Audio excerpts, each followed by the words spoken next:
ठीक है ना, ये वाला का पार्ट क्लियर हो गया ना। अब नेक्स्ट चलते हैं, नेक्स्ट पार्ट पे क्या पूछ रहा है वो देखते हैं।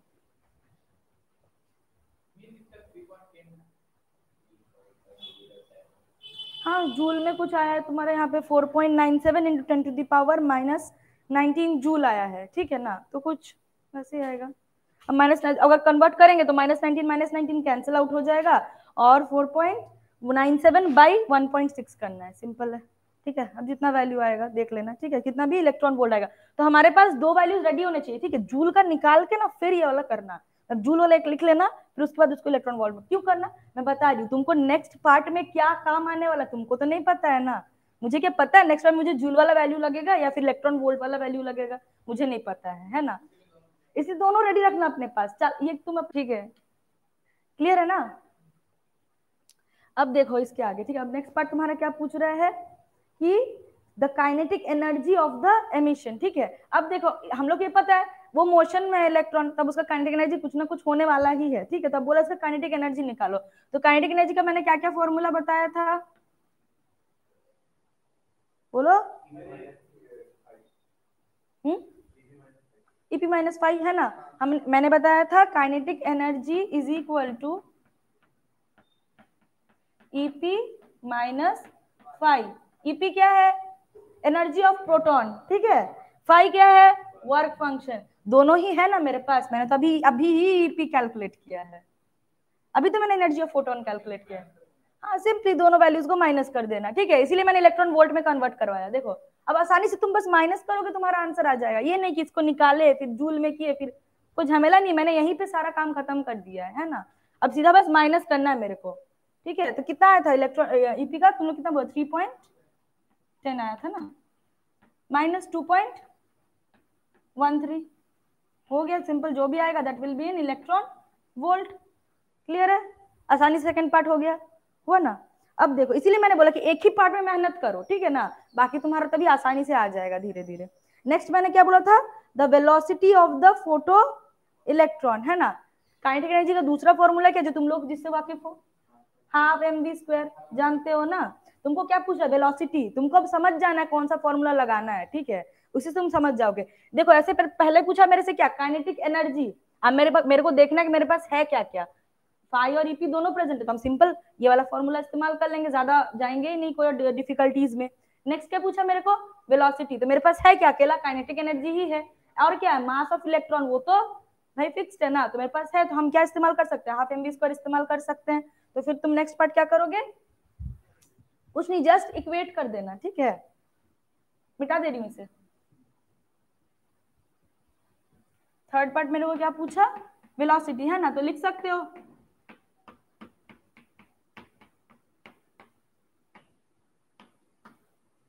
ये लिख सकते हो, ठीक है ना, क्लियर है। तो अब बस क्या करोगे, के का वैल्यू कितना आया था, जो मास, याद है, फिर भूल गए। हाँ, मास तो ऑब्वियसली इलेक्ट्रॉन किसी का भी हो, मास उसका फिक्स्ड होने वाला है। पता है ये क्या, बता वैल्यू तो बता मेरे को, मैग्नीट्यूड में लगेगा मुझे। हाँ देखो, देख लो देख लो देख लो, याद नहीं करना है, दिमाग में फिट कर लो, दिमाग में ये सब फिट कर लो, जो जो कांस्टेंट है ना।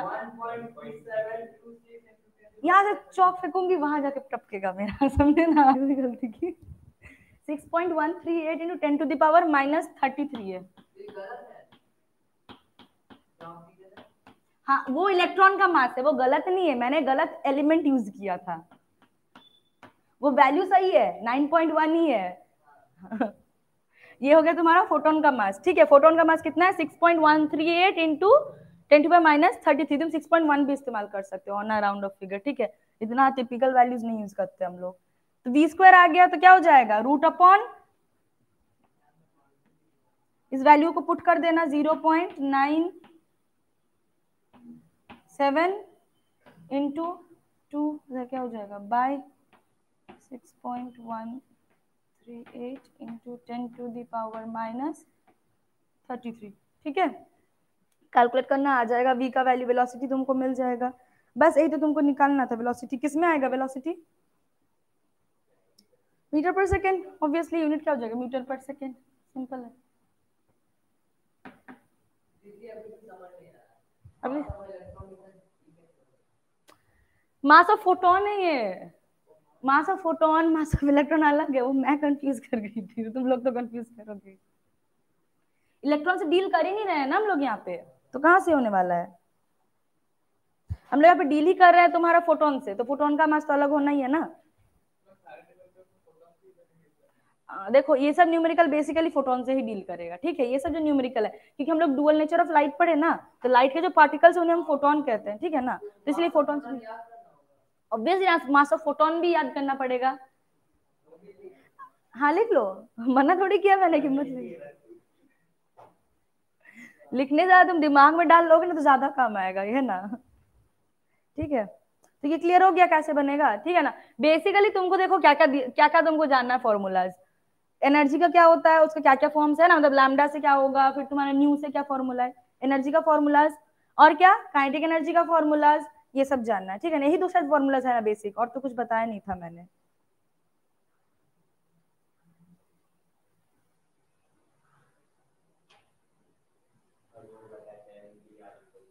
वो सब तो आज है ना, वो फिर दोबारा बताने वाली हूँ, उसका तो फॉर्मूलाज तो आज आने वाला है, इसीलिए तो मैं बोल रही हूँ। अब नेक्स्ट न्यूमेरिकल्स का पार्ट है। अच्छा तुम लिख रहे हो, लिखो। इसका कर लेते हैं एक दो, फिर चलेंगे उधर, ठीक है ना। कंप्रिहेंसिव लाए हो ना सब? पेज नंबर 2.9 देखो, 9 में तुम्हारा 10 वाला क्वेश्चन करेंगे आज हम लोग।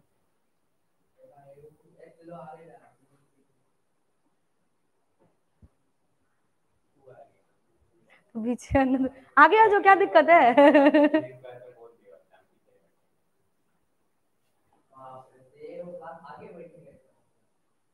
हाँ ऑब्वियसली ना, पहले से बैकअप रखो ना।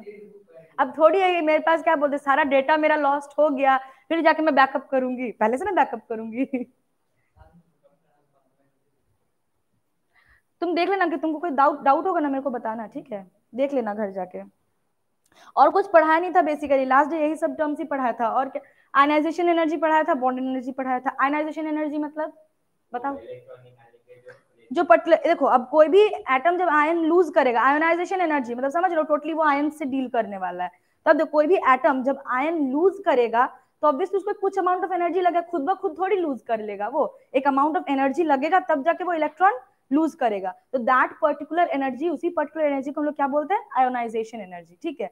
अब देखो आयोनाइजेशन एनर्जी डील करता है टोटली लूजिंग ऑफ इलेक्ट्रॉन्स से, इलेक्ट्रॉन लूज करने की जितना चाहिए, गेन करने की जो एनर्जी है वो मेरे को अभी नहीं जानना है, ठीक है, दैट इज इलेक्ट्रॉन अफिनिटी, ठीक है, वो दूसरा है। पर हमको ये जानना है ionisation energy that totally deals with electropositive elements, मतलब जो एलिमेंट्स इलेक्ट्रॉन लूज करेंगे, ठीक है, तो टोटली लूजिंग ऑफ इलेक्ट्रॉन से डील करता है, मतलब जितना जो एनर्जी, जो अमाउंट ऑफ एनर्जी मुझे लगेगा एक इलेक्ट्रॉन लूज करने के लिए, that amount of energy is the ionisation energy of that particular element, ठीक है, ये क्लियर हो गया। अब हम लोग बेसिकली यहाँ पे लाइट से डील कर रहे हैं, तो लाइट का क्या हो जाएगा, E equal to H nu, that energy will be equal to E equal to H nu, ठीक है ना, ये मिल जाएगा। अब देखो इतना एनर्जी लगा ना, अब मेरे को चाहिए सपोज ये जो एनर्जी है मेरे को कितना चाहिए, सपोज मेरे को एक्स अमाउंट ऑफ एनर्जी चाहिए, ठीक है ना, तो अब मेरे को मिला है ईपी अमाउंट ऑफ एनर्जी, ठीक, इसमें से मेरे को कितना काम आता, एक्स काम आता, राइट, तो क्या हो जाएगा, बाकी मेरा जो रहेगा ईपी माइनस जब एक्स करेंगे, जो मेरा रेस्ट वैल्यू रहेगा ईपी माइनस एक्स का, वो एनर्जी जाएगा कहाँ, है ना, क्वेश्चन उठता, वो एनर्जी जाएगा जो इलेक्ट्रॉन को हम लूज किए उसी के पास, क्या बन के उसका काइनेटिक एनर्जी, है ना, क्योंकि वो तो मोशन में आ जाएगा, जैसे लूज करेगा वो तो मोशन में आ जाएगा, तो उसके पास क्या बन जाएगा, वो काइनेटिक एनर्जी बन जाएगा, ठीक है, क्लियर हो गया ये वाला। अब इसके बाद हम लोग ने और क्या पढ़ा था, बॉन्ड एनर्जी। अब देखो बॉन्ड एनर्जी मतलब क्या है, देखो एक्चुअली इसको लोग बॉन्ड डिसोसिएशन एनर्जी भी कहते हैं, डिसोसिएशन मतलब ब्रेक करना, तोड़ना, तो एक बॉन्ड तोड़ने के लिए भी मुझे एनर्जी चाहिए, चाहिए ना, तो that particular energy is bond energy, एक बॉन्ड तोड़ने के लिए मुझे जितना एनर्जी चाहिए होगा दैट पर्टिकुलर एनर्जी क्या है, बॉन्ड एनर्जी। और क्या पढ़ा था हमने, हाँ हाँ ब्लैक बॉडी रेडिएशन पढ़ा था, हाँ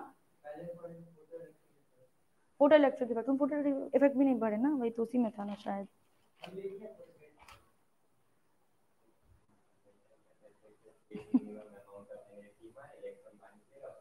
exactly that is photo electric, मतलब सपोज ऐसे हम लोग अगर एक मान ले डिस्चार्ज ट्यूब है, ठीक है ना, अब देखो उस डिस्चार्ज ट्यूब में भी मेरा दो इलेक्ट्रोड्स है, कैथोड और एनोड, ठीक है ना, अब देखो क्या करेंगे हम लोग, जब हम लोग लाइट मारेंगे कैथोड पे तो क्या करेगा, इलेक्ट्रॉन्स एमिट करेगा। एक पर्टिकुलर एलिमेंट का हम लोग कैथोड इस्तेमाल करेंगे, ठीक है, ऐसा वैसा नहीं इस्तेमाल करेंगे, पर्टिकुलर एलिमेंट जो इलेक्ट्रॉन इजिली लूज कर सके, मतलब इलेक्ट्रोपॉजिटिव एलिमेंट का, ठीक है। अब क्या करेगा, जैसे उसमें कोई एनर्जी देंगे, एनर्जी देंगे तब ना, तो यहाँ पे हम लोग सीधा किससे डील कर रहे हैं, लाइट एनर्जी, या फिलहाल हम लोग किससे डील कर रहे हैं, टोटली लाइट एनर्जी। तो एनर्जी का मतलब यहाँ पे क्या इस्तेमाल करेंगे, लाइट। तो जैसे लाइट थ्रो करेंगे उस कैथोड पे, क्या होगा, आफ्टर अ सर्टेन टाइम जब उसको उसका आयोनाइजेशन एनर्जी जितना एनर्जी मिल जाएगा, क्या करेगा, वो इलेक्ट्रॉन लूज करेगा। अब जैसे इलेक्ट्रॉन लूज करेगा, इलेक्ट्रॉन विल मूव अवे, है ना। अब क्या होगा, एक तो एक बार मारे तो ये हुआ, अब हम कंटिन्यूअसली लाइट थ्रो करेंगे तो it will continuously emit electrons. तो ये जो इफेक्ट हुआ, that effect is photo electric effect, है ना। जो इलेक्ट्रॉन्स एमिट हुआ, जो इलेक्ट्रॉन्स वो एमिट किया, that is they are photo electrons. और जो करंट पैदा होगा उसके चलते, है ना, हम लोग जो डिस्चार्ज उसमें लोग बैटरी इस्तेमाल नहीं करेंगे। क्यों इस्तेमाल नहीं करेंगे, क्योंकि हम लोग इसमें करंट प्रोड्यूस कर रहे हैं, ठीक है।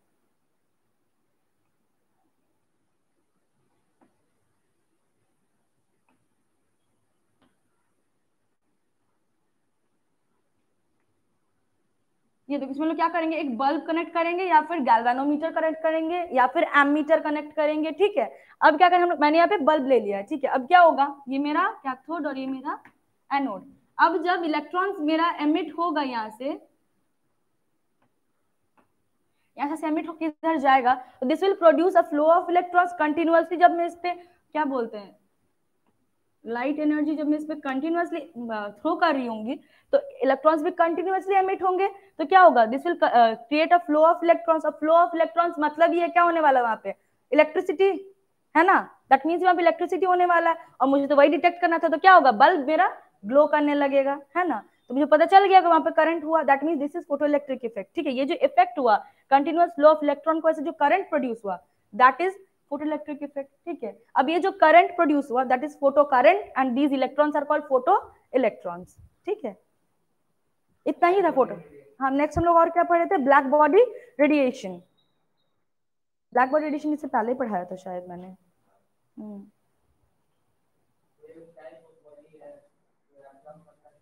एग्जैक्टली, ब्लैक बॉडी मतलब क्या समझे, हर्षल जानना जरूरी है कि ब्लैक बॉडी क्या है। नहीं, ब्लैक कलर का नहीं होता, उसका कलर से कोई मतलब ही नहीं है।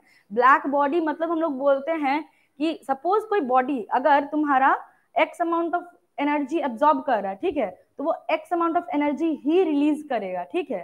ठीक है, एब्जॉर्ब करेगा, x amount of energy release करेगा। बट अगर सपोज वो बॉडी एनर्जी एब्जॉर्ब नहीं किया, क्या हुआ, उस पर एनर्जी लगा तो वो एनर्जी को रिफ्लेक्ट कर दिया, that means that body is not a black body.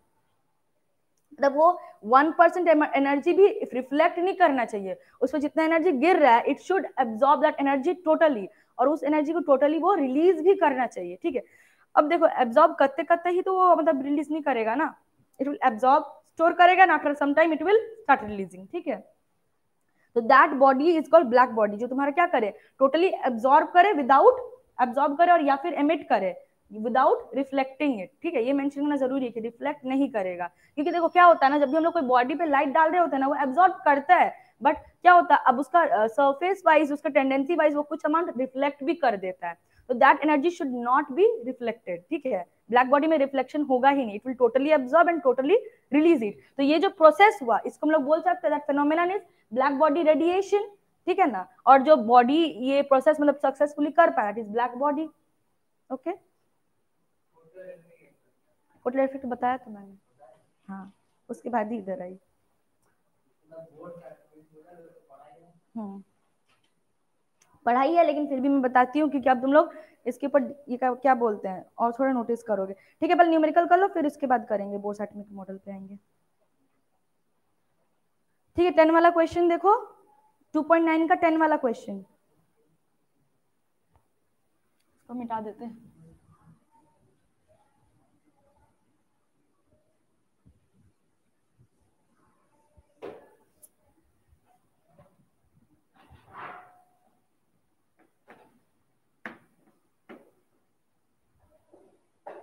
क्या बोल रहा है क्वेश्चन में, the threshold frequency for ejection of electrons from potassium metal is 5.3 into 10 to the power 14 per second, है ना। तो मेरे को क्या मेंशन किया है, वो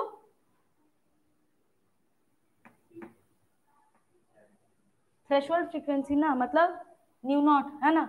कितना बोला है न्यू नॉट का वैल्यू?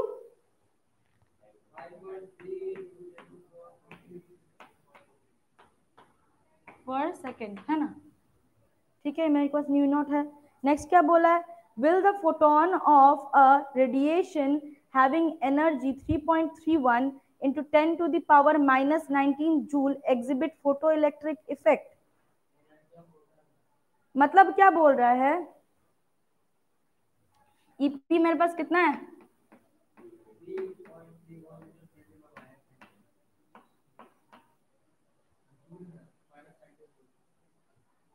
हाँ, जूल है।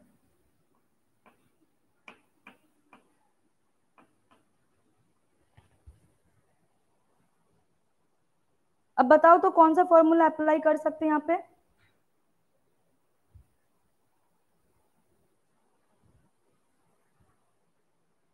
मेरे पास क्या है?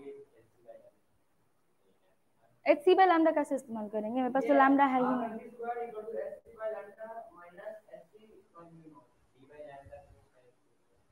लैम्डा तो इस्तेमाल होगा ही नहीं ना। सी बाय, हम मुझे पता है सी बाय लैम्डा करेंगे तो इसका आ जाएगा, लैम्डा नॉट का वैल्यू आ जाएगा, थ्रेशोल्ड वेवलेंथ आ जाएगा मेरे पास। थ्रेशोल्ड फ्रीक्वेंसी तो मेंशन्ड है, पर उतना जाना है क्यों? तुम एक्स्ट्रा काम करो ही क्यों? मेरे पास तो न्यू नॉट है, E equal to H nu naught, मैं तो निकाल ही सकती हूँ, तो मैं क्यों करने जाऊंगी उतना मेहनत? उतना मेहनत तो मुझे करना ही नहीं है। मेरा जो काम अभी कभी आसानी से बन जाए, मुझे वो काम करना है, ठीक है?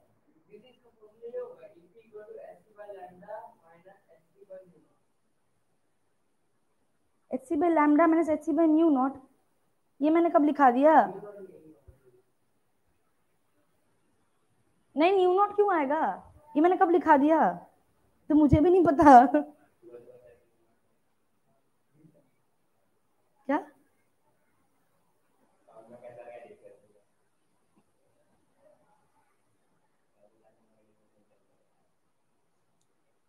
अच्छा देखो, मेरे पास क्या है यहाँ पे? ईपी है, ठीक है ना? अब मेरे को क्या पूछ रहा है, और मेरे को क्या दे दिया है? न्यू नॉट दे दिया है। तो हम सीधा पहले तुम्हारा इसका एनर्जी निकाल लेंगे, ठीक है ना? इसका एनर्जी कितना हो जाएगा? एच न्यू नॉट कर लो, कितना हो जाएगा? 6.63 into 10 to the power minus 34 into nu का वैल्यू कितना? 5.3 इंटू 10 टू दावर 14, जो भी आएगा that will be in joule, ठीक है ना? ठीक है, रहने दो, जूल में ही रहने देना। इतना एनर्जी आ गया मेरे पास। अब क्या पूछ रहा है मुझे कि कितना आ रहा है? पहले कैलकुलेट कर लो कितना आ रहा है।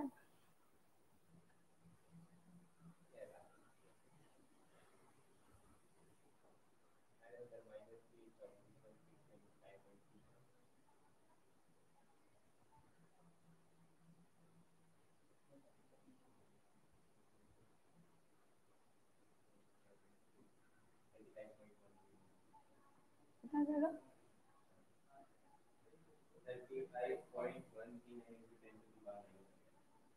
35.139 इंटू 10 टू दावर माइनस 20, ठीक है? मेरे पास इतना एनर्जी आ गया, है ना? अब देखो, ये एनर्जी जो फोटोन का एनर्जी है उससे क्या है? ज्यादा है, राइट? तो हाँ एग्जैक्टली, तो मतलब मेरे को तो वही पूछ रहा है ना।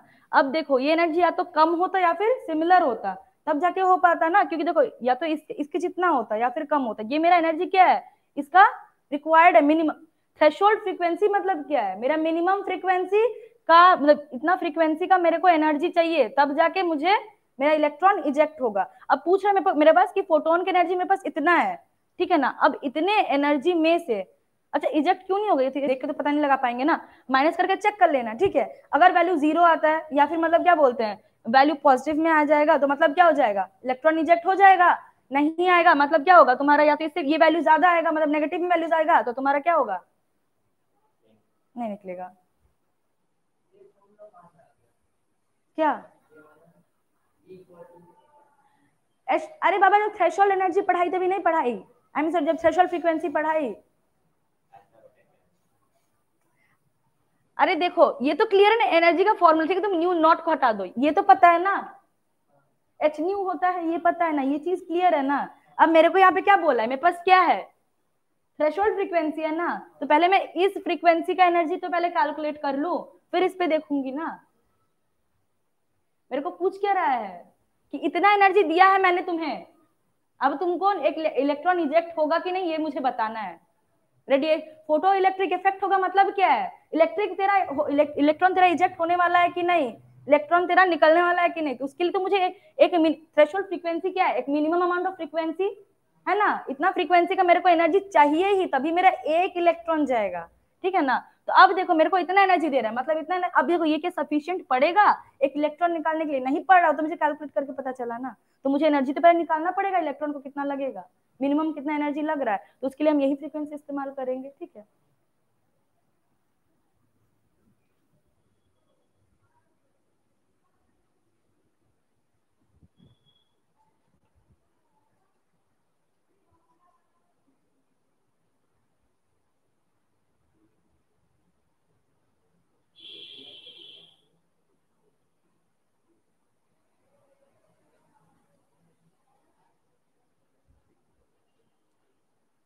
ठीक है तुम लोग आगे करना, ठीक है, मैं आगे पढ़ाती हूँ नहीं तो फिर टाइम कवर अप हो जाएगा, ठीक है।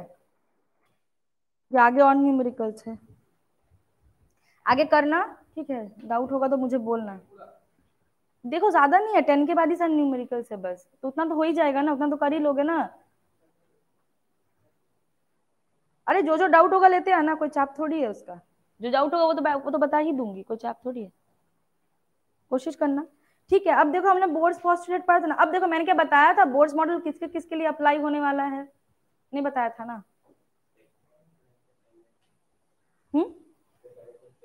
स्पेक्ट्रम छोड़ो, स्पेक्ट्रम इसके बाद जाएंगे, पहले बोर्ड्स मॉडल पढ़ लो, इसके बाद मैं स्पेक्ट्रम बताऊंगी। बुक फॉलो नहीं कर रही मैं, बुक फॉलो नहीं करना हम लोग को, क्योंकि बुक में तुम्हारे इधर एक है उधर एक है, एक थी मतलब वे होता है ना जाने का, अदरवाइज तुम लोग का माथा में देखो सब जानने से तो नहीं हुआ ना, बुक का वे अगर मैं चलने लगा तो देखो पहले तुमको ये सब बताया, क्या बोलते हैं, हाइड्रोजन स्पेक्ट्रम बताया, उसके बाद तुमको बोर्स मॉडल बताया, पर पहले तुम एनर्जी जान लो ये सब, फिर स्पेक्ट्रम पे जाओगे तो पता चलेगा ट्रांजिशन एनर्जी पे क्या हो रहा है नहीं हो रहा है, ठीक है, इसीलिए नहीं फॉलो करी मैं उसे, मैंने देखा है, मेरे पास भी तो है ना, मैं देखी। तो अब देखो हम लोग आते हैं बोर्स मॉडल पे, तो बोर्स मॉडल में मैंने बताया था वो किसके किसके लिए एप्लीकेबल है, नहीं बताया था ना।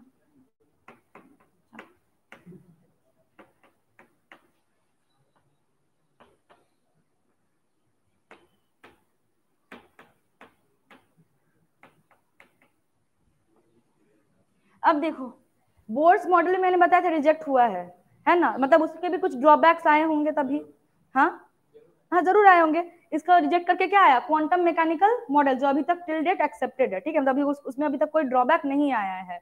तो अब देखो बोर्स मॉडल जो है, बोर्स मॉडल में तुम्हारा क्या हुआ था, हम लोग ने देखा उसका पोस्टुलेट्स अंडरगो किया, ठीक है ना, बट जब साइंटिस्ट ने देखा तो बोर्ड ने बताया कि सिर्फ ये किसके लिए एप्लीकेबल है पता है, सिर्फ सिंगल इलेक्ट्रॉन सिस्टम के लिए, सिंगल इलेक्ट्रॉन सिस्टम मतलब सिंगल इलेक्ट्रॉन एटम या फिर आयन के लिए। तो ऐसा है क्या कोई, सिर्फ क्या सिंगल इलेक्ट्रॉन वाला कोई है ना, हाइड्रोजन है मेरे पास, तो मतलब सिर्फ हाइड्रोजन के लिए एप्लीकेबल हुआ क्या, नहीं उसने बोला आयन के लिए भी, तो अब आयन के लिए मतलब सोच लो हीलियम का वैलेंसी क्या है, कुछ भी नहीं है ना, नहीं है ना हीलियम, लेकिन हीलियम के पास कितने इलेक्ट्रॉन्स है, दो है ना, मैं अगर हीलियम का एक इलेक्ट्रॉन लूज करवा दूं तो क्या हो गया, मेरे पास He प्लस एक बचा ना, तो ये हुआ ना सिंगल इलेक्ट्रॉन सिस्टम, तो उस एक इलेक्ट्रॉन को मैं निकाल सकती हूँ, ठीक है। अब दूसरा ले लो एग्जाम्पल, बेरिलियम का कितना है एटॉमिक नंबर, कितने इलेक्ट्रॉन, 7 है बेरिलियम का, यहाँ से बेरिलियम का 4 है, तो बेरियम को अगर मैं 3 इलेक्ट्रॉन्स लूज करवा दूं कितने बचे, एक बचा। तो ऐसे आयंस के लिए बोला या फिर हाइड्रोजन एटम के लिए, पर सिर्फ ये आयंस और हाइड्रोजन एटम के एनफ है, मेरे पास भी तो और भी तो एटम्स है जिनके वजह से बेरिलियम का ही देख लो ना, चार जब इलेक्ट्रॉन्स रहेगा तब ये क्या करेगा, तब क्या इसका बाकी इलेक्ट्रॉन्स का पता नहीं लगाना है मुझे, ऑब्वियसली लगाना है, तो फिर मैं क्या करूंगी। तो इसीलिए क्या हुआ, बोर्ड्स का मॉडल जो है रिजेक्ट हो गया, ये बोल सकते हो इसका क्या बोलते हैं, एक कंडीशन भी है और इसका ड्रॉबैक भी है ये, ठीक है, मेजर ड्रॉबैक ही इसका यही था कि ये सिंगल इलेक्ट्रॉन सिस्टम के लिए था। अब सिर्फ हाइड्रोजन एक्सप्लेन करने से थोड़ी चलेगा, बाकी भी तो होना चाहिए ना, तो इसीलिए तो मतलब इसको रिजेक्ट किया गया और क्वांटम मैकेनिकल मॉडल है, तो वो हम लोग बाद में देखेंगे, ठीक है। अब देखो नेक्स्ट हम लोग क्या देखेंगे, बोर्ड क्या किया ना, जब उसे पोस्टुलेट बताया उसका कुछ कुछ मैथमेटिकल फॉर्मूलाज भी वो डिराइव किया, ठीक है, जैसे कि क्या, तो फिर देखो मेन क्वेश्चन उठता है अगर रिजेक्ट ही हुआ तो उसको हम लोग इतना मानते क्यों है, पर बोर क्या कह रहे हैं, सिर्फ मतलब ये पॉस्टुलेट थोड़ी स्टेट किया था, वो कुछ कुछ ऐसे मतलब क्या डेरिवेशन या फिर मैथमेटिकल ट्रीटमेंट्स बताया था जो कि टिल डेट फॉलोड है, ठीक है ना। जैसे कि एनर्जी ऑफ इलेक्ट्रॉन, ये बोर ही शुरू किया, इसलिए बोर को हम लोग इतना रिगार्ड करते हैं, ठीक है। एनर्जी ऑफ इलेक्ट्रॉन, एक पर्टिकुलर ऑर्बिट में इलेक्ट्रॉन का, एक पर्टिकुलर इलेक्ट्रॉन का कितना एनर्जी हो सकता है, ये सिर्फ बोर ही, बोर का फॉर्मूला ही आज तक इस्तेमाल होते आ रहा है, ठीक है। तो हमारे पास देखो पहला फॉर्मूला जो आता है वो है तुम्हारा रेडियस का, ठीक है। एक पर्टिकुलर ऑर्बिट मैंने बताया था, ऑर्बिट स्टेशनरी होते हैं, मतलब क्या, उनका रेडियस भी सेम फिक्स्ड होने वाला है, उनका एनर्जी भी फिक्स्ड होने वाला है, ठीक है। तो अब क्या किया था हम, मैं देखो बोर के जो पोस्टुलेट्स है उसमें किसमें फॉर्मूलाज था, एक वो क्वांटाइजेशन ऑफ एंगुलर मोमेंटम वाला था ना, और दूसरा मैंने जो लास्ट वाला पोस्टुलेट बताया था वो जो फोर्स बैलेंसिंग ऑफ फोर्सेस वाला है ना, centrifugal force equal centripetal force किया था ना, वही दो फॉर्मूलाज हम लोग देखा था। तो वही दो फॉर्मूलाज ही हमारे काम होने वाले, काम आने वाले यहाँ पे, ठीक है।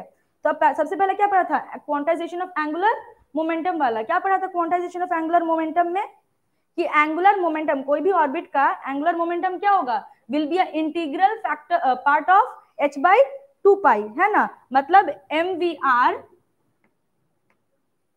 Is equal to nh by 2 pi, ये था क्वांटाइजेशन ऑफ एंगुलर मोमेंटम, है ना।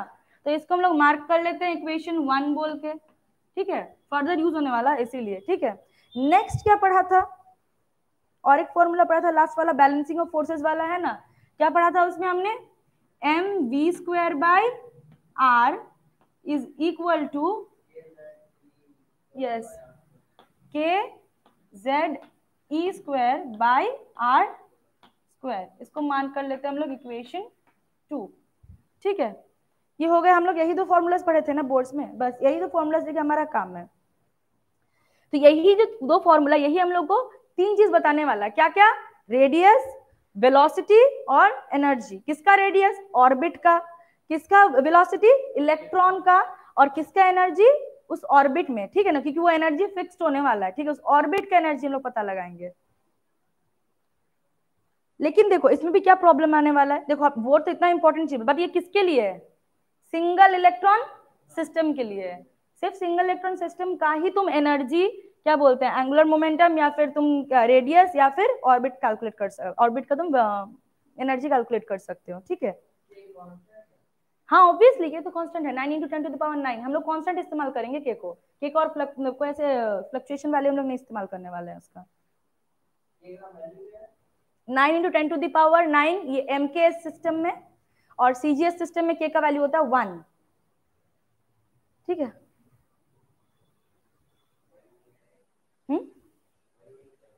हाँ अच्छा, सबसे पहले अब हम लोग क्या आएंगे, रेडियस का कैलकुलेशन पे आते हैं, ठीक है।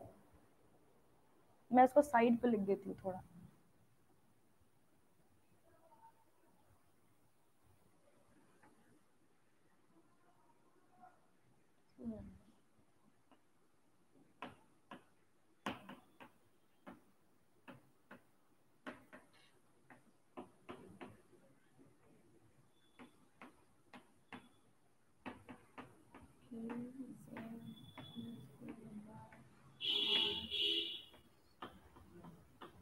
ठीक है। हम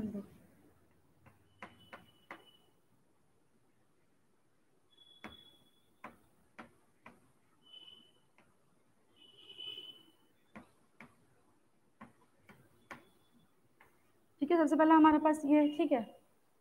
अब देखो पहला जो इक्वेशन है ना, उससे हम v का वैल्यू इजीली निकाल सकते हैं, दूसरे इक्वेशन है पर दूसरा थोड़ा टिपिकल है ना, हम लोग पहले पे जाते थोड़ा आसानी पड़ेगा हमारे लिए। तो क्या है मेरा पहला, mvr is equal to nh by 2 pi, हमको क्या निकालना है, रेडियस, राइट।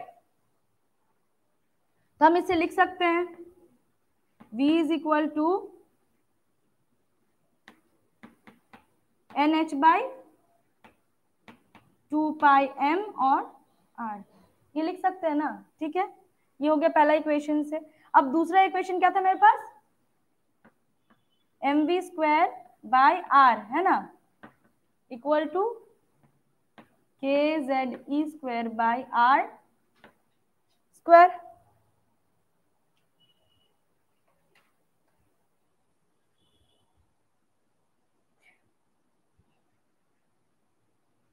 अब ये दूसरे इक्वेशन में क्या करेंगे हम लोग, v का वैल्यू हम लोग पुट कर सकते हैं, पहला इक्वेशन से जो निकाले कर सकते हैं ना।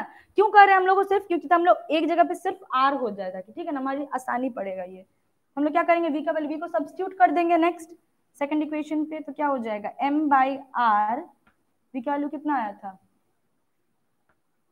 nh by 2 by m r whole square हो जाएगा, ठीक है ना, k z e square by r square, ठीक है, पता चल गया। अच्छा, अब जब इसको तुम ऐसे सॉर्ट करोगे तो क्या आ जाएगा,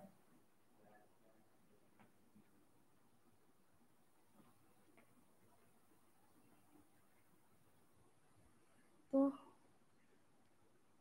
तुम लिख सकते हो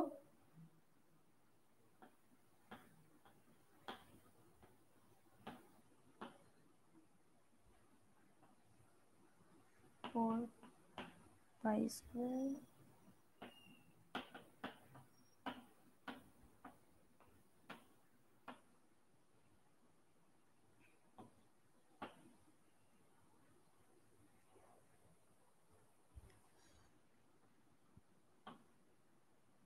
ठीक है ना, इतना हो जाएगा। तो मेरा r का वैल्यू क्या हो जाएगा, एक r बच गया इधर, तो r इक्वल टू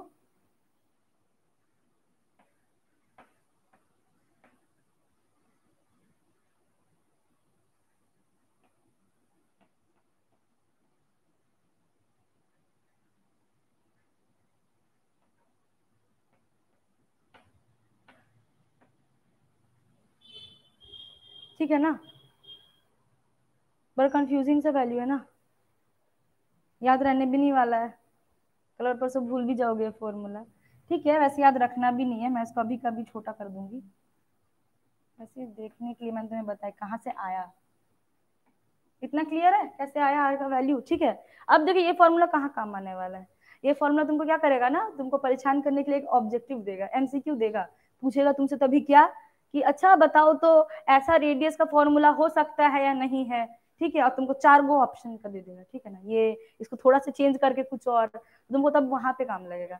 अब अदरवाइज तुमको ये फॉर्मूला कभी पूछेगा ही नहीं जिंदगी में, बस वही तुमको परेशान करने के लिए, बस वही उन लोगों के पास एक क्या बोलते हैं हथियार है। हाँ क्या,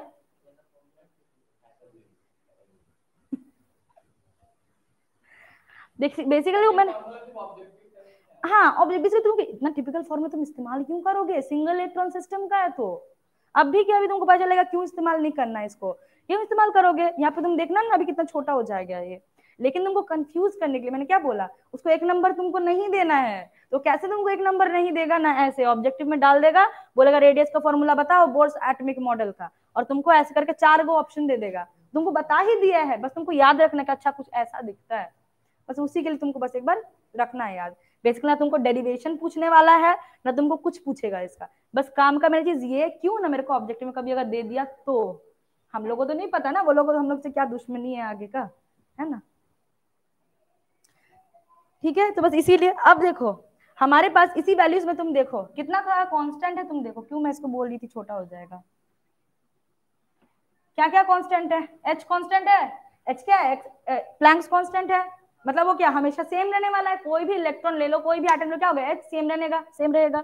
4 क्या है, नंबर है, हाँ एन कैसे होगा, एन क्या है, नंबर ऑफ ऑर्बिट, है ना, क्या अब ऑर्बिट का नंबर सेम होने वाला, तुम तो पर्टिकुलर हर एक ऑर्बिट का निकालोगे ना रेडियस, इसीलिए सेम नहीं होगा, एन तो डिफरेंट होना ही है। अब एच क्या होगा, सेम होने वाला, चाहे कोई भी एटम ले लो, कोई भी ऑर्बिट ले लो, कोई भी इलेक्ट्रॉन ले लो, ठीक है। अब पाई क्या है, कांस्टेंट है 3.14, 4 तो खुद कांस्टेंट है ही। एम क्या है, मास ऑफ इलेक्ट्रॉन, किसका मास का बात करेंगे हम लोग, अभी सीधा इलेक्ट्रॉन का मास का बात कर रहे हैं, तो मास ऑफ इलेक्ट्रॉन क्या है, कांस्टेंट है। के क्या है, कांस्टेंट है, 9 इंटू 10 टू द पावर 9 है। जेड क्या है, एटॉमिक नंबर, जेड क्या है, एटॉमिक नंबर है, ये तुम्हारा चेंज होगा, है ना, एलिमेंट टू एलिमेंट ये चेंज करेगा। ई क्या है, इलेक्ट्रॉन का चार्ज है, वो भी क्या है, कांस्टेंट है। तो इतने सारे तुमको कांस्टेंट मिले, बचे कौन, एन और जेड, एन और जेड बचे, तो लिख सकते हो ना, ये जब इन सब को सब्स्टिट्यूट करेंगे वैल्यूज के साथ और इन सब के जब वैल्यूज कैलकुलेट करेंगे तो तुम्हारा आएगा कुछ 0.5 29 into N square by Z. ये हो जाएगा तुम्हारा रेडियस का फॉर्मूला जो तुमको याद रखना है। अब ये तो याद रहेगा, है ना। और यूनिट क्या हो जाएगा इसका? मीटर नहीं होगा। मैंने बताया था सब एटॉमिक पार्टिकल्स के लिए हम लोग कौन कौन से यूनिट इस्तेमाल करते हैं। बेसिकली लोग एंगस्ट्रॉम में निकालेंगे, ठीक है। ठीक है ना। वैल्यूज पता है ना, एच का कितना है 6.63 10 to the power -34 joule per second. Pi का वैल्यू 3.14। एम का वैल्यू राजीव बोलो, mass of electron 10 to the power -31 kg। के का वैल्यू अभी मैंने बताया एमकेएस सिस्टम में 9। ई का value 1.6 into 10 to the power -19 coulomb, है ना। ठीक है, क्लियर हो गया। रेडियस रिजल्ट निकल गया। अच्छा पीके का, अच्छा पीके कैसा हो रिजल्ट? ए बोलो, मजाक नहीं करो, मैं सीरियसली पूछ रही। क्या हुआ, इसीलिए मुंह उदास है, पीके चुप है? भाई मैं सोच रही पीके चुप क्यों है, क्या हो गया?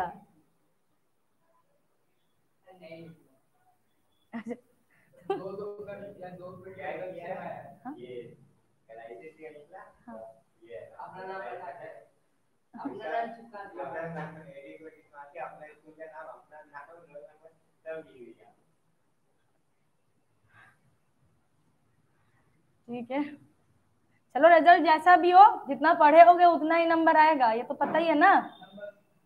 हाँ बस फॉर्मूलाज रख दे रही, बस डेरिवेशन मिटा दे रही बस मैं। डेरिवेशन कुछ काम का नहीं, तुम लोग समझ के लिए, समझने की वजह है।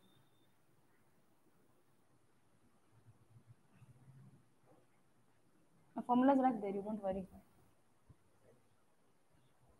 अब हम लोग इसका बेसिस पे ना कुछ न्यूमेरिकल्स करेंगे, ठीक है, क्योंकि देखो न्यूमेरिकल्स कर लेंगे साथ में तो क्लियर हो जाएगा एक बार। तो लिखो, पहला क्वेश्चन लिखो। हाँ ये मेरा क्वेश्चन है, आसान से है, डोंट वरी।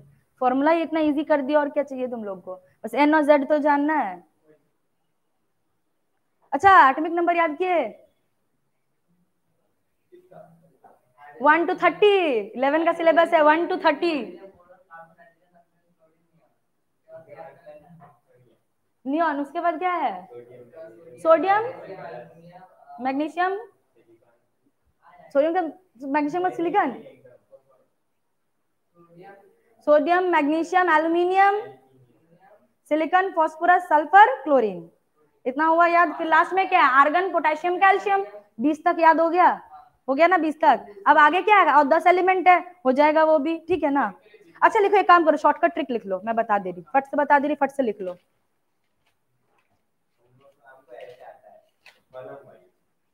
अरे कॉलम वाइज तुम लोग शॉर्टकट ट्रिक ही बता दे रही हूँ, लिख लो चलो। अब कोई चाप ही नहीं है।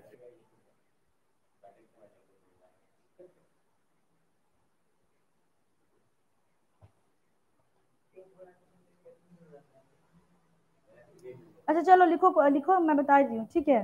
पहला लिखो, सबसे पहले लिखो एलिमेंट्स फ्रॉम 1 to 10 के लिए, ठीक है। हाइड्रोजन से नियॉन के लिए उसको शॉर्टकट ट्रिक लिखो। ऐसे लिखना, कैसे लिखोगे बोलो तो?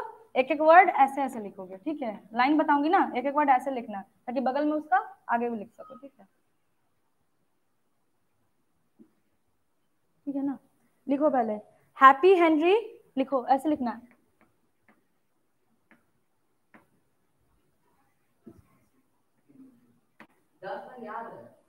फिर भी लिख के रख लो, कभी काम आ जाएगा, ठीक है ना। ऐसे लिखना, ठीक है। लिखो पहले happy Henry likes, next time लिखो बिस्किट्स, उसके नेक्स्ट लिखो ब्राउनीज, फिर नेक्स्ट लिखो चॉकलेट, नेक्स्ट लिखो नट्स, नेक्स्ट लिखो ओवर, नेक्स्ट लिखो फ्राइडे, लास्ट लिखो न्यूज। न्यूज तो क्या हो गया लाइन मेरा, happy Henry likes biscuits brownies chocolate nuts over Friday news. ऐसे रटोगे याद भी रह जाएगा। अब कौन सा क्या है, पहला happy, happy stands for hydrogen, पहला एलिमेंट, पहला जो लेटर है ना अल्फाबेट वही मेरे काम का है, उसी को देखेंगे तो मेरे को पता चल जाएगा दूसरा क्या वर्ड क्या होने वाला है। तो एच क्या है मेरा, हाइड्रोजन, पहला हाइड्रोजन है। हेनरी का एच क्या है, हीलियम। उसके बाद क्या मेरा लाइक्स, लाइक्स का एल क्या है, लिथियम। बिस्किट्स का बी क्या है, बेरिलियम। ब्राउनीज का बी क्या है, बोरन। चॉकलेट का सी क्या है, कार्बन। नट्स का एन क्या है, नाइट्रोजन। ओ ओवर का ओ क्या है, ऑक्सीजन। फ्राइडे का एफ क्या है, फ्लोरीन। एंड न्यूज का एन स्टैंड्स फॉर नियॉन। ठीक है, अब एटॉमिक नंबर तो पता है 1 से 10 तक नंबर लिख देना है, याद हो जाएगा। अब पता चल गया तुमको कैसे याद रखना है। ठीक है, ये अब देखो शुरू में तुमको थोड़ा पूरा याद करना पड़ेगा, पर धीरे धीरे जब से इसको क्या थरोनेस लाओगे ना, धीरे जब प्रैक्टिस पे आओगे इसके तो देखना ऑटोमेटिकली पूरा याद हो जाएगा। हम लोग को भी कभी नहीं याद था ना, आज याद हो गया है। इसी के वजह से बहुत हेल्प होता है, ऐसे ऐसे याद करने से ट्रिक्स बहुत हेल्प करते हैं। ठीक है, ये हो गया। अब देखो मास नंबर कैसे पता चलोगे, मास नंबर भी तुमको याद करना है। कैसे याद करोगे मास नंबर इसका, मैं बताती हूँ। देखो कुछ कुछ एक्सेप्शंस हैं, रादर देन दैट तुम बता रही बेसिकली क्या फॉलो होगा। देखो जो नेगेटिव नंबर है ना, मतलब आई मीन ऑड नंबर है जो, उसका क्या होगा बोलो तो, हाँ एग्जैक्टली उसका तुम्हारा जो एटॉमिक नंबर रहेगा ना z इंटू 2 करना +1, जो ऑड रहेगा नंबर, जैसे 3 है, 3 का क्या, हाँ तो तुम्हारा क्या है, तुम्हारा ऑड नंबर यहाँ पे 3 है, लिथियम का मास नंबर क्या हो जाएगा 3 इंटू 2 6 +1 7, 7 होता है लिथियम का मास नंबर। ठीक है, ये हुआ तुम्हारा जो उसका ऑड रहेगा, और जो इवन रहेगा उसका तुम डबल कर देना बस। जैसे 4 है बेरिलियम का, मास नंबर होता है 8, डबल कर दिए। ठीक है, हाँ कुछ कुछ एक्सेप्शन है, वो तो याद रखना ही है। क्लियर हो गया। अब लिखो 11 to 20 के लिए।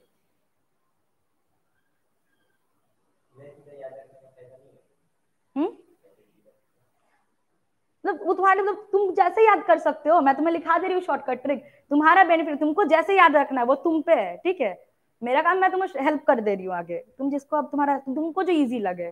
ठीक है, लिखो 11 to 20 में Nancy, NANCY, Nancy, Margaret, MARGRET, Margaret, always,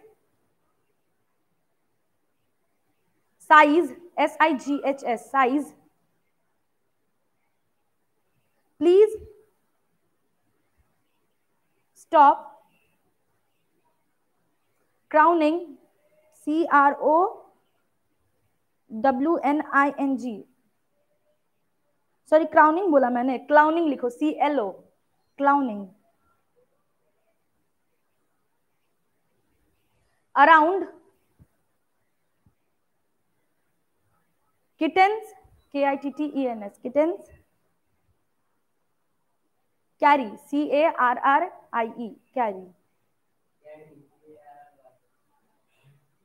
हाँ पता चला मुझे तुम लोग किसका बात कर रहे हो। ठीक है, अब देखो इसमें क्या है, Nancy stands for, N stands for, Na किसका सिंबल है, सोडियम, तो Nancy stands for sodium. Margaret M, magnesium. Aluminium A, है ना, साइज फिर S उसका क्या हो जाएगा, सिलिकॉन। प्लीज का P हो जाएगा फॉर फॉस्फोरस, स्टॉप का S हो जाएगा फॉर सल्फर, क्लाउनिंग का C हो जाएगा फॉर क्लोरीन, और अराउंड का A हो जाएगा फॉर आर्गन, किटन्स का K हो जाएगा फॉर पोटेशियम, एंड कैरी का C हो जाएगा फॉर कैल्शियम। ठीक है, 11 to 20 कंप्लीट। अगेन नेक्स्ट तुम्हारा क्या है 21 to 30 के लिए, उसके लिए लिखो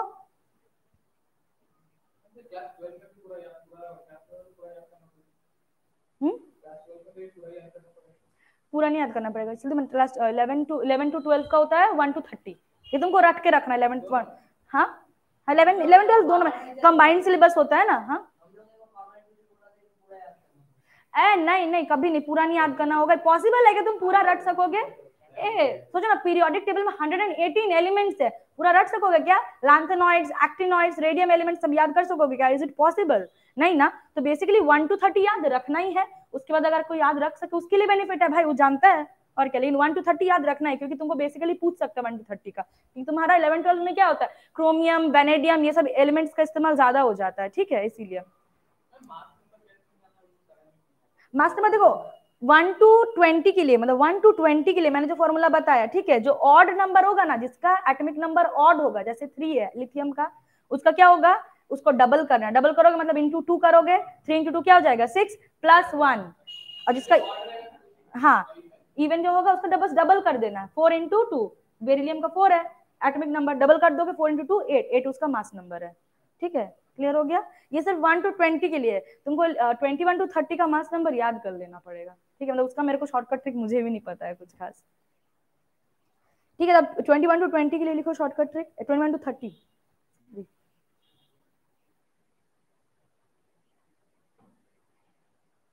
लिखो। साइंस टीचर विनीता, अब देखो कृपलानी है लेकिन इसका स्पेलिंग हो जाएगा CRUPLANI, ठीक है ना, ये है कृपलानी का स्पेलिंग। यस, इसीलिए मैंने कृपलानी का स्पेलिंग ऐसा रखा है। ठीक है ना, क्या लिखो, विनीता के बाद लिखो कृपलानी, लिखो मेड, नेक्स्ट लिखो fellows, consider Nikhil, NIKHIL Nikhil. अब देखो इसके बाद जो बोलूंगी ना वो तुम नेक्स्ट लाइन पे मत लिखो, निखिल के बगल में लिख लो। ठीक है, बस वो एब्रिविएशन, बस लाइन को क्रिएट करने के लिए मैंने रखा है। ठीक है ना, वो नेसेसरी नहीं है। उसका लिखो निखिल इज इन, उसके बाद निखिल के बगल ही में लिख लो इज इन, उसका नेक्स्ट लाइन में लिखो फिर कोरोना, CORONA कोरोना, लास्ट लिखो जोन। ठीक है, अब देखो साइंस स्टैंड्स फॉर स्कैंडियम, ठीक है, S से आ जाएगा तुम्हारा स्कैंडियम, SC सिंबल है, स्कैंडियम का सिंबल है SC। नेक्स्ट है तुम्हारा टीचर, टीचर का T है, T स्टैंड्स फॉर टाइटेनियम। ठीक है, विनीता का V stands for vanadium, Kripalani का C stands for chromium, made का M stands for manganese, fellows का F stands for iron, Fe symbol है ना, फेलोज का Fe है ना, उसका सिंबल है आयरन। ठीक है ना, कंसिडर का C stands for again cobalt, Nikhil का N स्टैंड्स फॉर निकल। अब इज इन का कुछ काम नहीं इसलिए मैंने बगल में लिखवाया है। कोरोना का C stands for copper C stands for copper and zone का Z स्टैंड्स फॉर जिंक। ठीक है ना कोरोना क्यों नहीं याद रहेगा, मैं इसलिए तो कैची रखा है मैंने, याद रहेगा ना, लॉकडाउन 2020 तो याद रहने वाला ईयर है ना।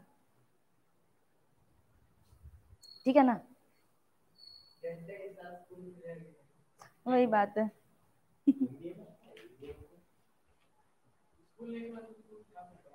क्या, अच्छा रुको एक सेकंड, हाँ सही है ना। हिंदी का तो मेरे को पता नहीं, मैं इंग्लिश बस इसको बनाई, जैसे मेरे को बचपन से बस ये वाला पता था, क्या बोलते वो 1 to 10 वाला, उसके बाद मेरे को 11 to मेरे को 20 याद रहता था। अब ये क्या बोलते हैं, अभी मैंने 11 to 20 भी बना डाला और ये क्या बोलते हैं 21 to 30 भी बना डाला बैठे बैठे घर पे। हाँ ये मैंने खुद से बनाया तो फिर लिखो, क्या लिखो क्वेश्चन की, calculate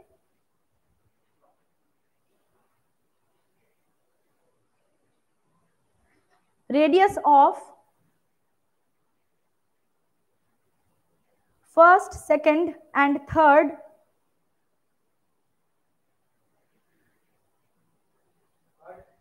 bourse orbit of hydrogen atom.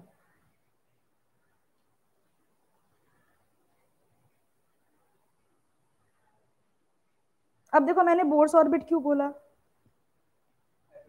Exactly देखो बोर्स का मैंने क्या कंडीशन दिया ना, वो सिंगल इलेक्ट्रॉन सिस्टम के लिए है ना, तो ऑब्वियसली ये सिर्फ बोर्स ऑर्बिट के लिए एप्लीकेबल है फॉर्मूला, इसलिए मैंने मेंशन किया कि तुमको बोर्स फॉर्मूला यूज करना है। ठीक है, अब क्वेश्चन में नहीं भी दे सकता है, ठीक है, लेकिन तुमको रेडियस का तो यही फॉर्मूला पता है तो तुम यही वाला इस्तेमाल करोगे। ठीक है, लेकिन अगर बोर्स ऑर्बिट बोल के दिया है तो मतलब ये इस्तेमाल करना ही है। ठीक है ना।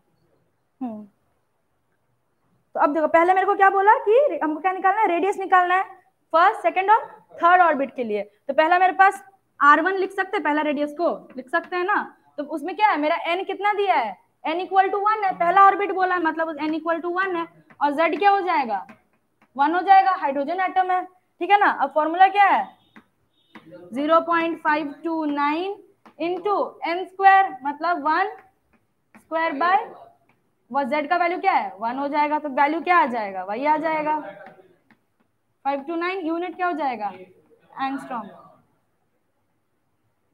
ये हो गया R2। नेक्स्ट है सेकंड ऑर्बिट निकालना है, उसके लिए n का वैल्यू क्या हो जाएगा 2 हो जाएगा, है ना। तो फिर क्या करोगे बस n का वैल्यू चेंज कर दोगे, ठीक है, वो आ जाएगा वैल्यू, मतलब 4 से मल्टीप्लाई कर दोगे, हाँ इंटू 4 हो जाएगा, वैल्यू कुछ आएगा तुम्हारा अराउंड 2.116 एंगस्ट्रॉम, ठीक है। फिर तुम्हारा आ जाएगा नेक्स्ट R3। R3 में क्या करोगे भाई सेम फॉर्मूला, है ना, नहीं तीनों में सेम वैल्यूज नहीं आएगा, जेड, हाँ जेड तो सेम एलिमेंट तो वही है ना, अलग अलग एलिमेंट का बोल रहा तो ना, हाँ ये अच्छा लग रहा है ना, हाँ तो धीरे धीरे अच्छा लगेगा, तुम लोग भी बोल पेशेंस रखना पड़ता है ना ठीक है ना, वही बात है, कुछ है ही नहीं सब में, तो अच्छा लगना ही है, बहुत आसान है, दिमाग तो अप्लाई करना ही नहीं है, ठीक है, हो गया, समझ आ गया, कर लोगे। दूसरा क्वेश्चन लिखो, calculate ratio of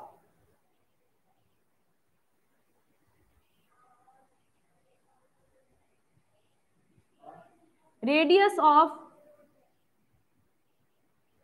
third orbit of, sorry third Bohr orbit लिखो, third Bohr orbit, third Bohr orbit of beryllium 3+ ion and fifth Bohr orbit of lithium 2+ ion. मतलब कैसे लिखोगे, ऐसे लिखना उसको, बेरिलियम 3+ आयन और 2+,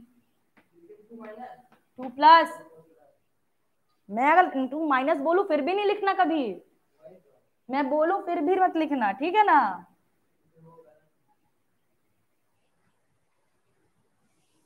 ठीक है, तब मेरे को क्या बोला है, रेशियो चाहिए, किसका किसका रेशियो चाहिए, बेरिलियम 3+ और लिथियम 2+ का, ठीक, पहले तुम लोग कोशिश करोगे मैं बताऊं, एग्जैक्टली इसी को रखना ही है, तो पहले बेरिलियम का निकाल लेना, बेरिलियम का क्या बोला थर्ड ऑर्बिट बोला, तो R3 निकालेंगे हम लोग, n का वैल्यू क्या हो जाएगा 3 हो जाएगा, और बेरिलियम का z क्या है लिथियम 2+ और बेरिलियम उसका एक नहीं रहेगा, इसलिए मैं बता रही हूँ, देखो तो चलेगा 4, ठीक है, हो जाएगा। अब ये तुम निकाल लोगे, रेडियस निकाल लोगे R3, इसके बाद क्या बोला है फिफ्थ ऑर्बिट ऑफ लिथियम, किसके साथ बोला fifth orbit of lithium 2+ ion, है ना, तो इसके लिए तुम्हारा n का वैल्यू क्या हो जाएगा 5 बोल के दिया, फिफ्थ ऑर्बिट बोर ऑर्बिट। इसके बाद तुम्हारा नेक्स्ट z का वैल्यू क्या हो जाएगा लिथियम का 3, पुट कर लोगे अलग वैल्यू आएगा, नहीं क्यों 3+ और 2+ तुमको देखना है, मैं बता रही हूँ वो चीज क्यों तुमको लिखा गया, मैंने क्या बोला था सिंगल इलेक्ट्रॉन सिस्टम, अगर सिर्फ बेरिलियम लिखती तो उसका कितना इलेक्ट्रॉन होता 4, है ना, इसलिए बेरिलियम का मैंने 3 लूज करवा दिया, 3+ लिखा, 3+ में तो 3 लूज करते, इसके पास एक ही बचा ना, लिथियम का भी सेम सिंगल इलेक्ट्रॉन सिस्टम होना नेसेसिटी, तभी तो बोहर का फॉर्मूला अप्लाई करेंगे, नहीं तो फिर नहीं होगा ना, ठीक है। अब इसका भी निकाल लोगे वैल्यू, फिर क्या करोगे R3 is to R5 निकाल देना, निकाल सकते हो ना डिवाइड करके, ठीक है ना, बस हो गया, रेशियो निकल गया तुम्हारा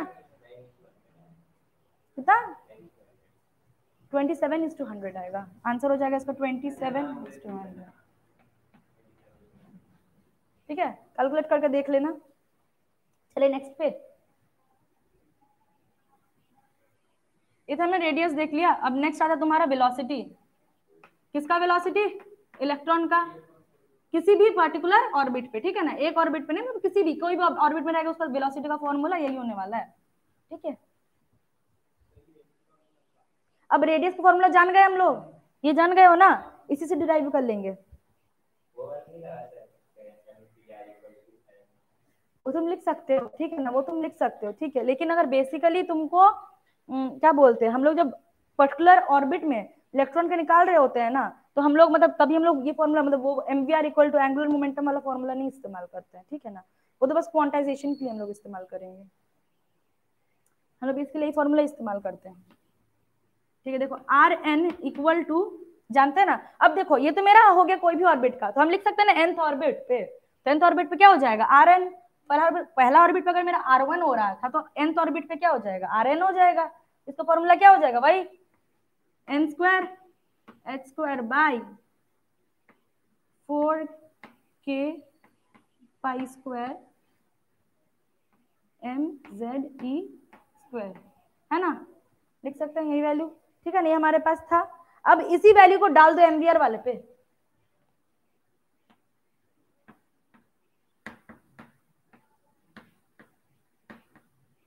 इसको डाल दोगे इस पे तो क्या आ जाएगा, पहले हम काम करते हैं v को फिर से अलग कर देते हैं ना इससे,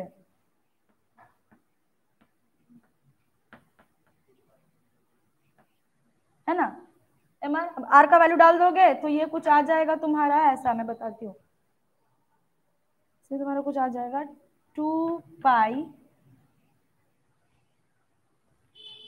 के Z E square by N H, ये हो गया वेलोसिटी का वैल्यू। अगेन ये किसमें काम आएगा तुम लोग को भी पता है, ऑब्जेक्टिव में बस, ठीक है ना, ये फिर से छोटा हो जाने वाला है, तो ये तुम वैल्यू डालोगे तो कुछ ऐसा आ जाएगा, ठीक है, देख लेना घर पे करके, ठीक है ना। अब देखो इसके बाद, अब यार इसमें भी मेरे पास कांस्टेंट है अवेलेबल, 2 कांस्टेंट है, पाई कांस्टेंट है, के कांस्टेंट है, z नहीं है, e क्या है कांस्टेंट है, n नहीं है, h कांस्टेंट है ना। अब देखो मैंने क्या बताया था, MKS सिस्टम में k का वैल्यू कितना, 9 × 10⁹ और CGS सिस्टम में 1, हम लोग CGS सिस्टम इसको लेके चल जाएंगे, ठीक है, तो k मेरा क्या हो जाएगा, हट जाएगा, 1 हो जाएगा, तो ये फॉर्मूला तुम्हारा क्या बन जाएगा, v = 2 pi Z E square by N और h हो जाएगा, के तो 1 हो गया मेरा, ये फॉर्मूला आ जाएगा इसका। तो मतलब अगर तुमको ऑप्शंस में ऐसे दे देना, इसके जगह ये वाला फॉर्मूला दे दे तो ये भी करेक्ट है ऑप्शन में, ठीक है ना। तब ये मत सोचना कि अरे यार नन ऑफ द अबव होगा, नहीं नन ऑफ द अबव नहीं होने वाला है इसका, ये अगर मतलब सही है। अब दोनों दे तुम जिसको तुम प्रेफर कर सको, तुम ऑब्वियसली एमकेएस पहले प्रेफर करोगे, स्टैंडर्ड यूनिट्स है ना, दैट्स व्हाई। तो ये आ गया फॉर्मूला ना। अब मेरा तो कांस्टेंट है तो v का वैल्यू क्या, जब सब्स्टिट्यूट करेंगे तुम्हारा पाई ई और h का वैल्यू, तो मेरे पास क्या आ जाएगा, v का वैल्यू कुछ ऐसा हो जाएगा, यहाँ लिख रही v हो जाएगा तुम्हारा 2.18 इंटू 10⁸ इंटू, अब देखो इसमें क्या क्या है, z और n है ना, तो z बाई n, यूनिट क्या हो जाएगा, सेंटीमीटर पर सेकेंड। हाँ ये फाइनल फॉर्मूला है।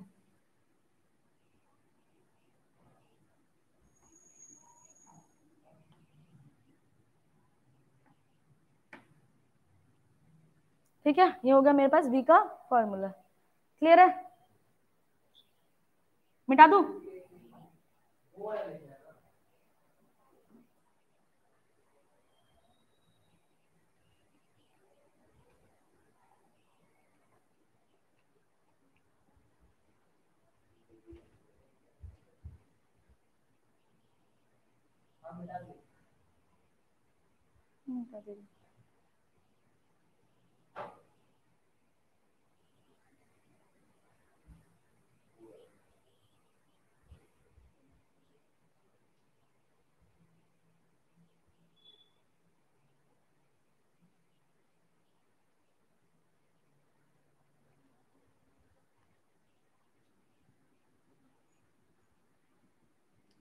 अब देखो इसके भी बेसिस पे हम लोग कुछ न्यूमेरिकल्स कर लेते हैं, ठीक है ना, कुछ न्यूमेरिकल्स कर लेते हैं।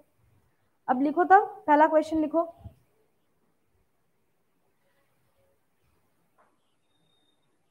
Calculate velocity of electron in third Bohr orbit of lithium 2+ ion।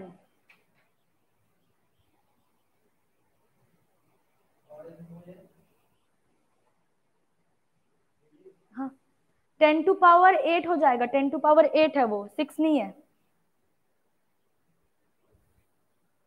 अच्छा वो वाला स्नेहा पूछ रही थी, उसी को बोली मैं, 10⁸ हो जाएगा वो, 6 नहीं है।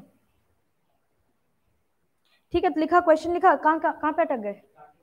अच्छा लिखो, calculate velocity of electron in third Bohr orbit of lithium 2+ ion. ठीक है, क्लियर है। अब देखो क्या बोल दिया मेरे पास, क्या क्या है, Z दे दिया मेरे को, N दे दिया, है ना, बाकी तो है ही मेरे पास। Z क्या बोला, लिथियम है, मतलब 3 हो जाएगा। N क्या बोला है, थर्ड बोहर ऑर्बिट है, तो क्या हो जाएगा, बड़ा आसान सा है ना।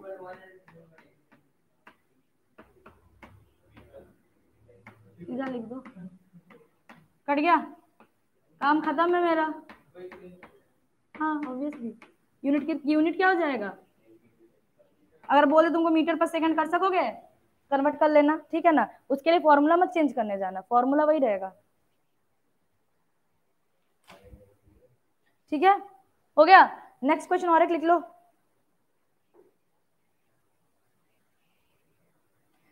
Calculate velocity of electron of beryllium 3+ ion in 5th excited state. अब हो गए कंफ्यूज, हमको पता तुम नहीं हुआ, लेकिन बाकी सब हुए। Beryllium 3+ ion in 5th excited state. अच्छा बाकी सबका होगा। N का वैल्यू कितना है, बिल्कुल बोलो 6। मैंने क्या बोला, 5th एक्साइटेड स्टेट। जब मैंने ग्राउंड स्टेट एक्साइटेड स्टेट पढ़ाया था आफ्टर रदरफोर्ड्स मॉडल, उसमें पढ़ाया था ना ग्राउंड स्टेट एक्साइटेड स्टेट, उसमें क्या बताया था मैंने, जो तुम्हारा एक्साइटेड स्टेट होता है वो तुम्हारा उसका ऑर्बिट नंबर से एक कम होता है। तो अगर तुमको बोला है 5th excited state, that means it is in 6th orbit. First excited state क्या है, सेकंड ऑर्बिट है, तो ऑब्वियसली 5th एक्साइटेड स्टेट क्या हो जाएगा मेरा, 6th ऑर्बिट हो जाएगा। ठीक है, तो N का वैल्यू कितना हो जाएगा मेरा इसमें 6, और बेरिलियम बोल के ही दिया है, तो Z का वैल्यू क्या हो जाएगा 4। अब हुआ आसान, ठीक है ना। इसलिए मैंने दिया, लैंग्वेज का कंफ्यूजन की वजह से। इसको बेसिकली तुम बस जान के रखो, इतना कुछ काम नहीं आने वाला, ये सब कॉम्बिनेशन आने वाला है इसका। न्यूमेरिकल्स में तुमको एक अकेले इकलौता नहीं देने वाला है, कॉम्बिनेशन देगा तुमको, बस मैंने फॉर प्रैक्टिस करवा दिया। ठीक है, क्लियर हो गया। अब अगर देखो इसमें तुमको वेलोसिटी का मैंने तो न्यूमेरिकल नहीं दिया, पर अगर कहीं पे तुमको रेशियो पूछ दे, ठीक है ना, कि सपोज ऐसे बताया मैंने लिथियम का और बेरिलियम का निकालने बोला, रेडियस का रेशियो ना, वैसे अगर बोल दे तो फिर ये फॉर्मूला इस्तेमाल करना, नोट कर लो। ग्राउंड स्टेट मतलब 1 फर्स्ट ऑर्बिट पे, 5th ग्राउंड स्टेट बोलेगा ही नहीं, वो 5th ऑर्बिट बोलेगा, नहीं तो बोलेगा 4th एक्साइटेड स्टेट। वो ग्राउंड स्टेट से उसका कुछ करना, ग्राउंड स्टेट मतलब ये उसका 1 है, बाकी दूसरे उसके बाद जो भी ऑर्बिट्स आएंगे दोज आर एक्साइटेड स्टेट्स। हाँ एग्जैक्टली, वो सही बात बोला, वैसे ही चलता है। तो अब देखो, अगर सपोज तुमको दो वेलोसिटीज का बोले, मतलब रेशियो निकालने, तो कैसे निकालोगे। सपोज एलिमेंट 1 का बोला, ठीक है, तो हम लिख सकते हैं v1/v2 इज इक्वल टू, ये जब तुम रेशियो करोगे तो ये और इसके बाद भी ये रहेगा, दोनों तो कैंसिल आउट हो जाएंगे, बचेगा कौन, Z और N। तो लिख सकते हो ना Z1, एलिमेंट 1 के लिए Z1 बाई, यहाँ पे लिख सकते हो N1, हो जाएगा। ये क्या हो जाएगा Z2, यहाँ भी क्या हो जाएगा N2। ये हो गया तुम्हारा रेशियो का फॉर्मूला। सीधे बस वैल्यूज पुट करना, आ जाएगा रेशियो, उधर झमेला करना ही नहीं, अलग अलग से निकालना ही नहीं, मेरे को तो शॉर्टकट आता है, ठीक है ना। इसलिए मैंने बताया तुमको, सीधा सीधे वेलोसिटी तो पूछेगा नहीं, रेशियो पूछ ही सकता है कहीं पे कंफ्यूज करने के लिए। तो ये वाला फॉर्मूला इस्तेमाल कर देना, वो तेज बनेगा, बोलो हम भी तेज है, हमारे पास भी शॉर्टकट ट्रिक है भाई।